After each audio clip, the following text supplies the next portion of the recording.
شیرین اورورا د دنیا په ټولو کرنسو تصویر خو د نارینه ده خو قبضه پې د ښځو ده. ایوریز په ټرین کې یو پلار و یو زوی روان و سره د واده کړې یوه جوړه ناسته وه. نو چې په لارې هغه ریل ګاډی روان شو نو چې څه مزل یې وکړه نو ډا یې و ونې وې سره تللي نو د ماشوم لاسونه ټکوي و خوشحال ده و پلار رایې چې اباجان د مو سره خو ونې م روانې دي او د بجلۍ ډای م راسره روانې دي. نو دغه ښځې ویل کې وې ته پورته شوه وې ته یایي چې دا څه پاګل د جوړ کړه ډبه یې په سر اغستې له غوندې غلی کېنوه. خیر بیا چې له غوندې څه مزل وشوه نو مخکې په غرونو کې سفر شروع شو نو په غرونو کې هغه لړې وې نو د ماشوم بیا لاسونه وټکولو دا د تقریبا د 1800 کالو وړکی و د بیا لاسونه وټکولو چې ابا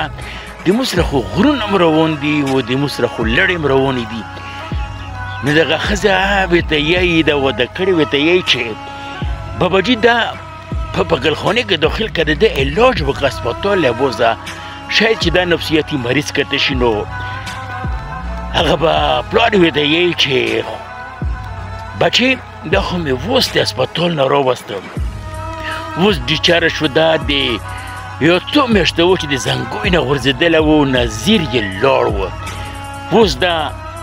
په شلم کال کې دا دم اپریشن وکړو نو دا اوس نظیر یې واپس راغله دله دا دنیا نوې نوې کته شي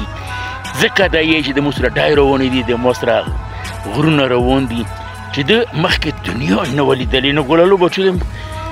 د واقع د دې خبرې غمازي کوي چې څه ټوله په نظر روسي نو ضروري نه ده چې هغه ده همغسې وي.